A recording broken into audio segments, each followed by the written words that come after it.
Alrighty. Good morning, everyone. Sorry about the shaky camera. Alrighty. Good morning. My name is Michael Ross. Welcome to Live, Think, Dream Big. Today is day 14 of our 40-day prayer fast, so I'm excited about today.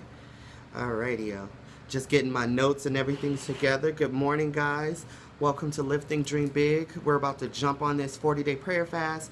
We are in day 14 if you're just joining me, and if this is your first time with me, give me some hearts. Okay, so sorry about that. Normally I'm all together and have my glasses on, all that stuff, so I can read and see, which is always awesome. Good morning. Thank you for joining me today. All right, so we're about to jump right into this video. So today's video is talking about moving mountains, and I think this is a really awesome topic to talk about. This is another one of my favorite chapters in the book. The book is called Draw the Circle. Thank you for the heart. The book is called Draw the Circle. It's written by an author named Mark Batterson. He wrote this phenomenal book, and I love it. So let's begin, shall we? So I wanted to start this off with, and this is also in the books as well, Matthew 17:20. When the Lord is talking to someone and saying, tell this mountain move from here to there, but it's not actually, I'm talking about not just a mountain, I'm talking about your problems. Meaning that most of us say that, our problems, we're so caught up with our problems, right? We're so trapped within our problems. Good morning, how are you? So we're caught up with our problems, and sometimes we can't see beyond that problem. And a lot of times we go to God and we're praying about this problem we have, when we really should be taking it the other way around and talking to our problem about our God and how He can change our situation. Meaning that we are taking the first initial steps and saying, you know what, enough is enough. I'm standing on my own 2 feet. I'm praying. I'm demanding that this object, this obstacle, this challenge is moved from me and will no longer be a burden to me. Meaning, like, you really are standing and affirming and believing and stepping into that authority that you can move mountains. In a metaphorical way of speaking, but in the literal sense, meaning that no problem is bigger than your God. No problem is bigger than you, that you can't handle it. All right, that's number one. Number two is start playing offense instead of playing defense. And this again just kind of ties back into number one, where you're not allowing your problem to bother you, to burden you, to block you, to hinder you. Good morning, how are you?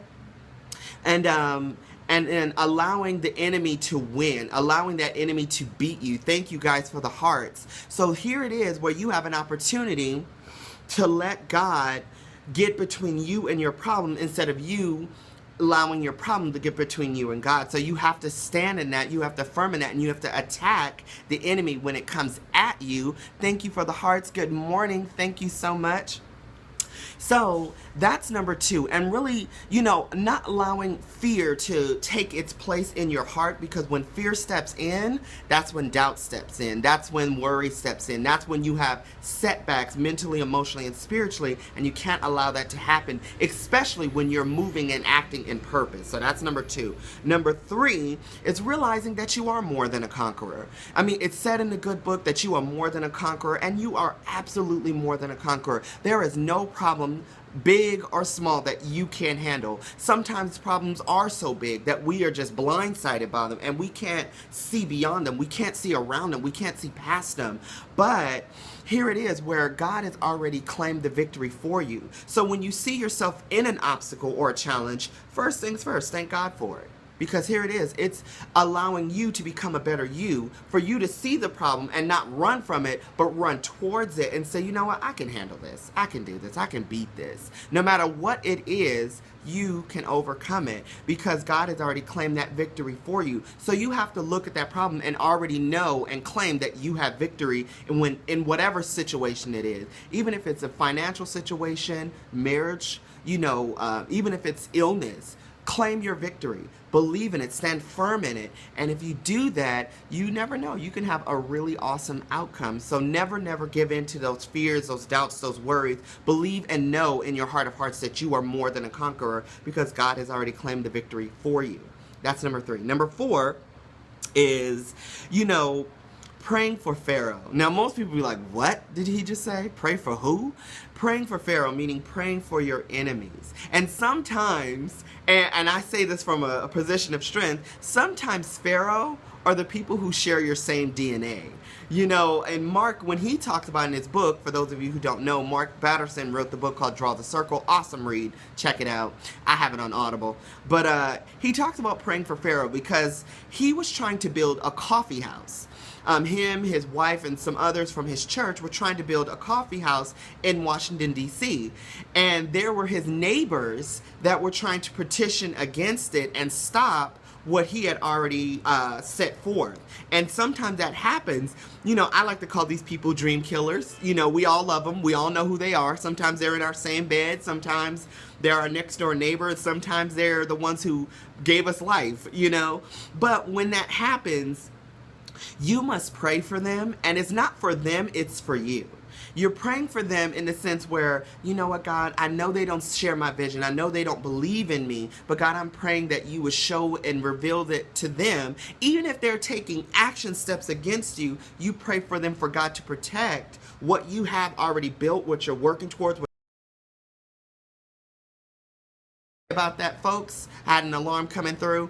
But never allowing the enemy to win. Don't allow those pharaohs to block your blessings, stop you, or kill your dream. You have to stand firm, pray for them, not against them, but pray for them. And it's really, again, it's more for you, not for them. That's number 4. Number 5 is that, let's see, number 5. I have a bunch of notes on here. The bigger the opposition that you face, the harder you have to pray. And that's so true. And it's not really praying harder because, you know, God, I really need this, blah, blah, blah. No, it's about the intensity in your heart when you are praying and meditating and having quiet time. This is why I always say you must have a journal to go back to those prayers and sometimes revisit them, especially when you're faced with such a large opposition, a huge mountain, quote unquote. The bigger it is, the harder you have to pray for it to overcome it, to achieve it, to move past it, whatever it may be. Like I said, it could be a marriage issue. You and your husband or you and your wife could be at odds with one another. You could be at odds with your family right now, and that's a huge, huge problem because a family that's torn apart is broken, and you want to be able to have, that unity. You want to be one powerful fist as a family, so you want to pray for that, and you want to constantly circle that prayer, even if it gets challenging, even if it looks like you're tearing more and more apart. No, you have to keep praying for it, and then you have to do day-to-day action steps to assure that there is healing, that there is communication, that there is love, and that the family can be reconnected, reunited, and then come back stronger than before. So again, no matter what your obstacle is, you can overcome it because you can move mountains.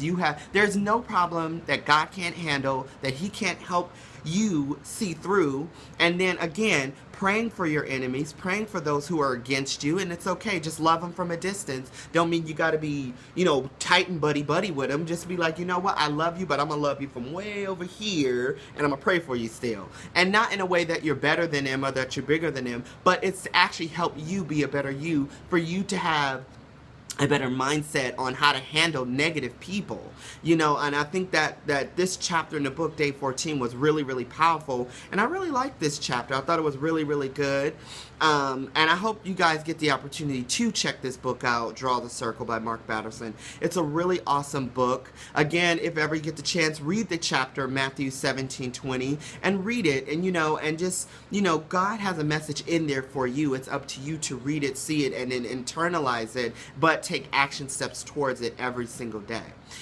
As I always like to say, I really truly hope and pray that ears have received, that eyes have been opened, but most importantly, your mind has been renewed with the information God puts on my heart to share with all of you.